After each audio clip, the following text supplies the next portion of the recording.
এবার আমরা 2 নম্বর problem solve করব। এখানে আমাকে আবার এ আর বি বার করতে বলেছে। তো আমি আগেই বলে দিয়েছিলাম তোমাদের, আমি নেমিংগুলো আগেই করে রেখেছি, A B C D parallel. তাহলে এখানে আমরা লিখব here A B parallel to C D and E F is the transversal. এখানে দেখো এ যেটা গিভেন অ্যাঙ্গেল সেটা দিয়ে সবসময় ভাববে। It is not necessary that তুমি সবসময় একে আগে অর্ডারে বার করতে হবে তারপর বিকে বার করতে হবে, এরকম কোনো ব্যাপার না। তোমার যেটা ইমিডিয়েটলি মাথায় ক্লিক করবে তুমি সেটা করবে। তো আমি এখানে তোমাদের অর্ডারে শেখাচ্ছি, তোমরা অন্যভাবেও করতে পারো, বিকেও আগে বার করতে পারো। তো দেখো 60 ডিগ্রি যেটা দেওয়া আছে সেটার সঙ্গে প্রথমে আমি দেখি এর কোনো রিলেশান পাই কি না। হ্যাঁ, পাচ্ছি একটা। দেখো এ 60 ডিগ্রি কোথায় আছে? এই দিকে, তাই তো? আর এ কোথায় আছে? এই দিকে। তাহলে এই দুটো কীরকম অ্যাঙ্গেল হলো? করেসপন্ডিং অ্যাঙ্গেল, সেম সাইডে দুটো রয়েছে। তাহলে আমি এখানে লিখতে পারি angle BPQ is equals to angle DQF।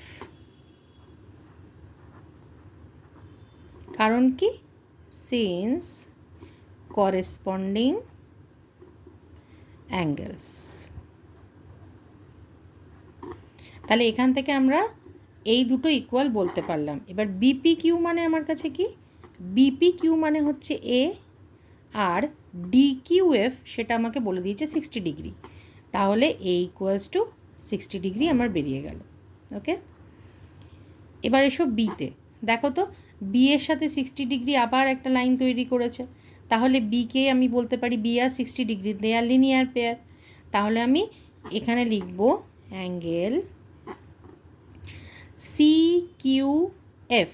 এ দেখো CQF, angle CQF plus angle DQF, এই অ্যাঙ্গেলটা। তাহলে এই অ্যাঙ্গেলটা প্লাস এই অ্যাঙ্গেলটা, angle DQF equals to 180 degree. কারণ তারা দুজনে মিলে তারা অ্যাডজাসেন্ট অ্যাঙ্গেল এবং তারা একটা লাইন ফর্ম করেছে সিন্স। তাহলে আমরা বলতে পারি দে আর লিনিয়ার পেয়ার। সো এই স্টেটমেন্টটা, এরা দুজন যে জুড়ে 180 ডিগ্রি ফর্ম করেছে, এদের সাম যে 180 ডিগ্রি কেন? Because they are linear pair, they are forming a line. So implies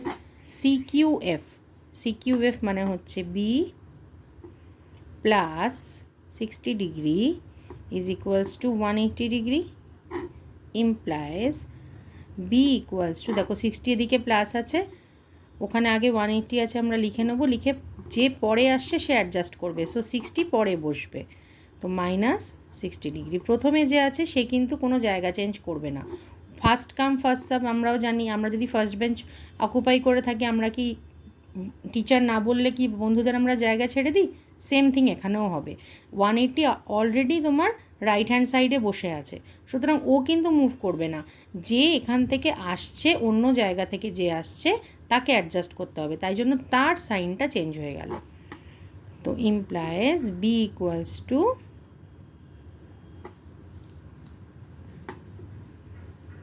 120 degree.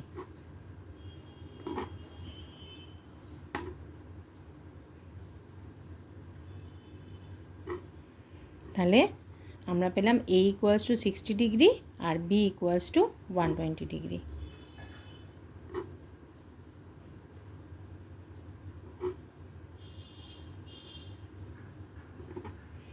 কত সিম্পল বলো মনে রাখা।